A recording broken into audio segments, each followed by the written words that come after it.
तिष्ठन् तुम्ही हे मित्र रमानाथ असमये कथं स्मृतो अस्ति अधुना इमं फलं चोरु असमर्थो अस्मि कः फलः तव तनया सुमेधा किं भरसि मित्र 14 वर्षे सा बालिकी सपरिवार सेवायां रता किन्तु अधुना आम रता आसीत् किन्तु अधुना मम कनिष्ठपुत्रवधू चपलया पित्रा से दुर्गादासे परिस्थिते सेविका सर्वदिने कार्य कुरुतः वयस्य किं कथिष्यन्ति जनाः सपरिवारस्य मर्यादायाम् एवं बालमित्रस्य असम्मानं न उच्यते यतः त्वं किलुमिवसि कुलीनया एव तु त्वं विचारार्थम् अकरित् असि किं त्वं न स्मरसि यत् भूर्यज्ञेन पुत्रेण स्वयम् एव वृता मम प्रीता सः प्रवासादुपाधिते त्वं किं प्रत्युत्तरम् एतद् यत् निर्धनाय फलं न त्रिवं सदनम् पुनर्विचार्यामि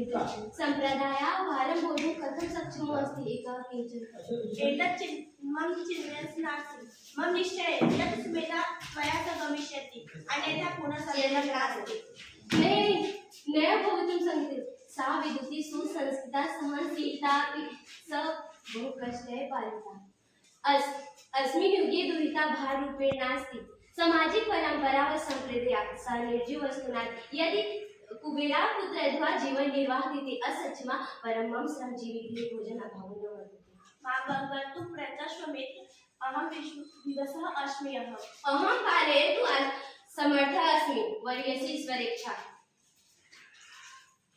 नहि सुमेधे त्वं धनी ससुरे पूर्वम् एव पर्याप्त जलं पायितुम् कृपया मम श्रद्धेय ससुरं आगच्छतु भवान् सम्माननीय सुमेधानन्तर विवाह एव करणीयः सुमेधे आपदा न उद्दिष्टेत सत्यम् एव परं त्वं सावित्रीं याचितासि किन्तु अधुना चिन्तयतु सुमेधे गच्छ अन्तः प्रविश्य सर्व अभिवादनम् अहं त्वया आनयितुम् आगतो अस्मि सुमेधे गृहं गत्वा भोजनं व्यवस्था करो अद्य अहं स्वबालमित्रेण सह भोक्ष्यामि प्रतीक्षा तावत् सत्वमये आगच्छति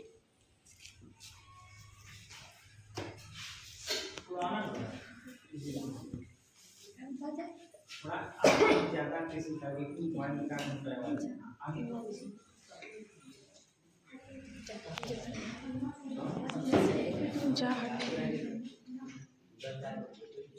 ठीक है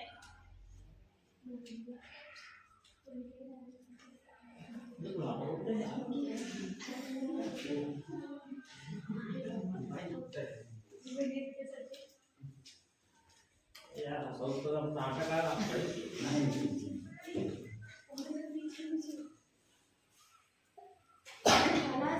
फला श्रेष्ठी रमनाथस्य धाया नमस्महे हमिदः कथय मम पति छत्रिछत कथं दुर्घटनायां मम पुत्रः भरसि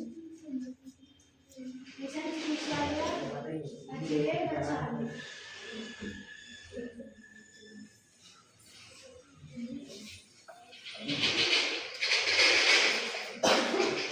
कर्मणा फलं भोक्तव्यम् एव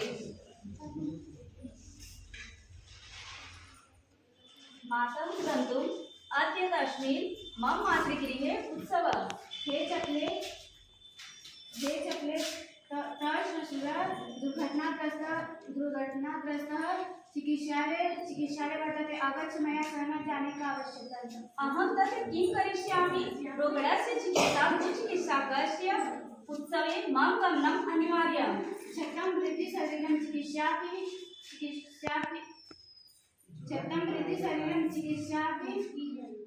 अधिकां परिचर्यां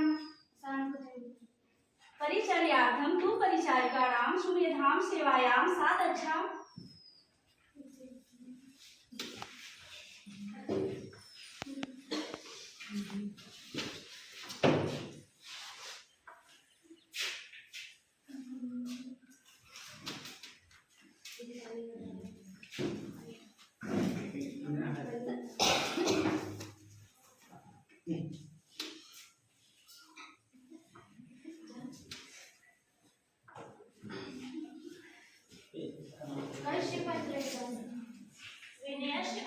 पापं कुशलं पृच्छन्ति सूचयति च अति सोऽति सुमेधा आनेतुम् आगच्छति नाममेव गमिष्यति सा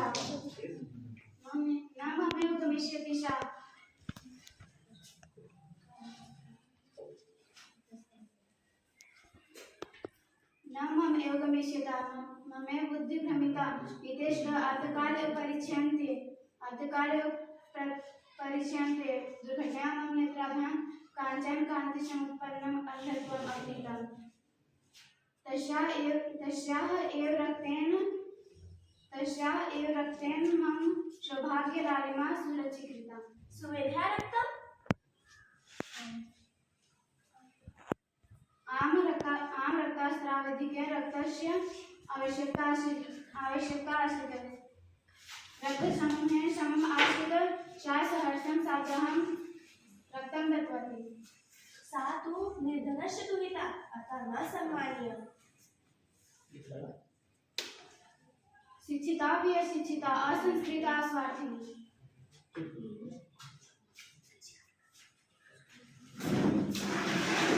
ओम नमः शिवाय। का आज्ञा वर्तते श्रेष्ठी रमानाथ।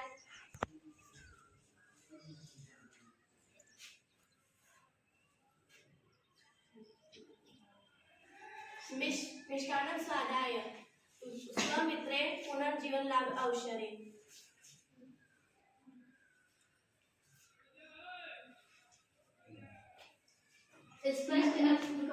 न तो स्वमित्रस्य कृते अपि तु मम विवेक शातिर अवसरे स्पष्ट अभिधेयताम् अहम् अवगन्तुम् असमर्थो अस्मि। स्पष्ट करोमि सुमेधां प्राप्य वयं धन्याः तस्याः त्यागः श्लाघ्यः सुमेधायाः रक्तदानेन एषः जीवितः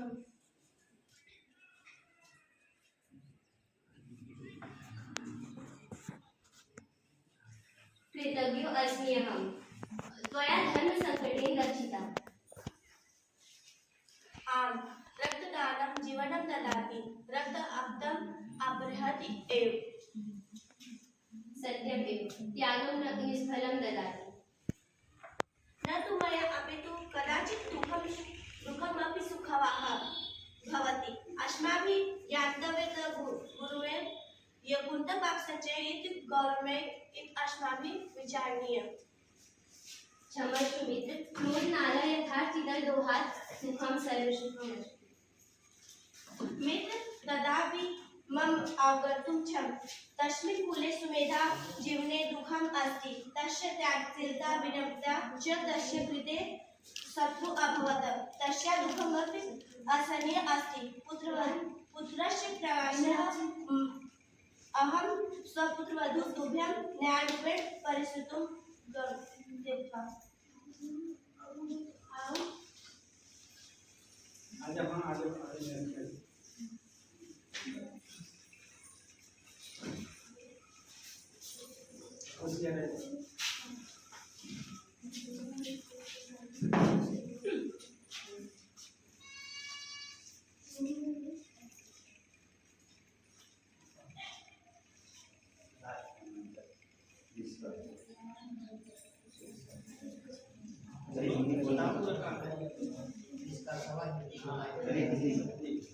इस नाटक से हमें यह सीख मिलता है कि एक लड़की दो घर को संभालती है, एक तो ससुराल को एक तो अपने मायके को, लेकिन फिर भी उसका कोई अपना घर नहीं होता। कहते हैं कि लड़कियां पराई होती है। तो इस नाटक से हमें यह सीख मिलता है कि एक लड़की के बिना एक घर और परिवार नहीं चल सकता। जय हिंद भारत जय।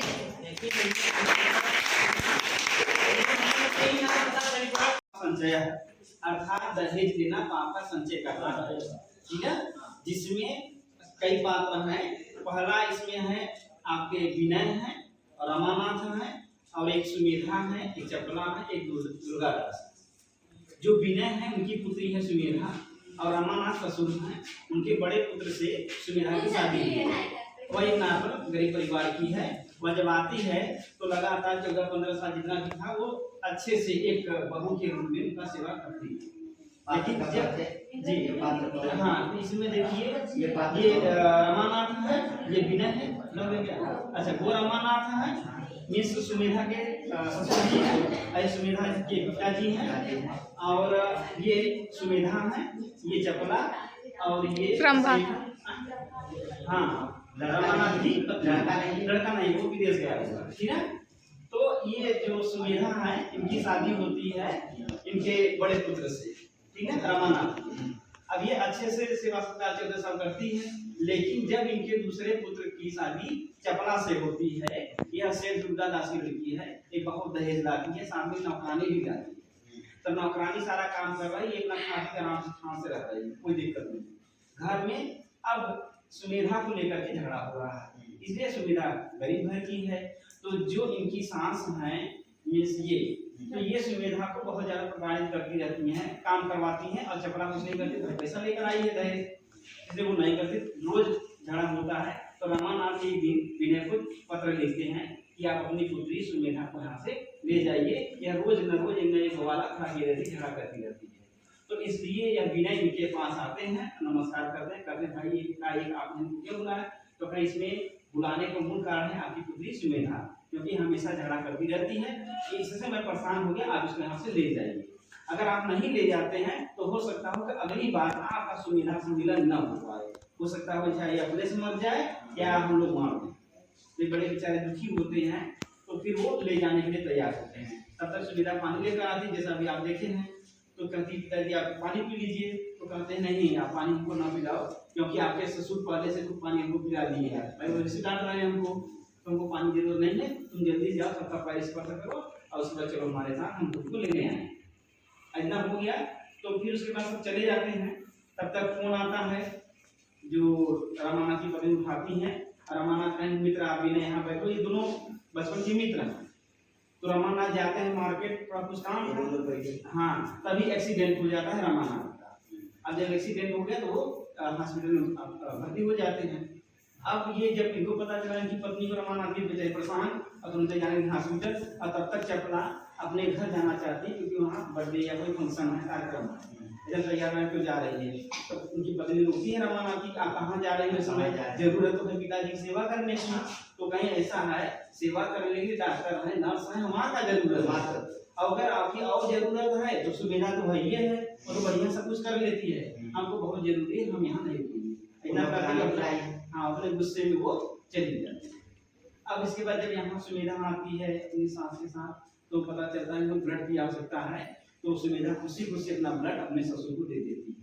ये नहीं सोचती कि हमको भगाना चाहिए, सब नहीं सोचती, वो अपना ब्लड दे देती है, जिससे वो रमानाथ बच जाते हैं। विनय जब दोबारा आते हैं हॉस्पिटल में, तब पता चलता है कि सब कुछ कुशल मंगल है। तो रमानाथ कहते हैं भैया हमारी प्राण रक्षा हुई है, इसलिए आप मीठा खाइए। तभी उनकी रमानाथ की पत्नी कहती नहीं वो तो ठीक है, लेकिन हमको बुद्धि भी आ गई है, क्योंकि इसके पहले जो सोने रूपी चेहरा हमारे आँख के सामने पर्दा था वो हट गया, क्योंकि चपला बहुत पैसा लेके हम उसी बात मानते थे और सुविधा का सम्मान नहीं करते थे, और दुख सुख में देखो सुविधा ही काम आई है। तो इसलिए हमारी बुद्धि आ गई, इसके उपलक्ष्य में आप मीठा खाइए। तो वो सब पानी में पीते हैं। तो यहाँ अब सब सुविधा का बहुत ज्यादा सम्मान करते हैं, क्योंकि ये दुख में काम आई है। तो इस पाठ का मूल सारांश यही था कि हमको दहेज नहीं लेना चाहिए, बल्कि एक ऐसी बहू लाना चाहिए जो समझदार हो, जो हमारे सुख दुख में खड़ी हो, न कि हम दहेज लेकर एक अच्छे बड़े घर की लड़की को लाएं और पता चले न हमारा किसी को सुख में दुख में काम आ सकती है। तो वास्तविकता में आजकल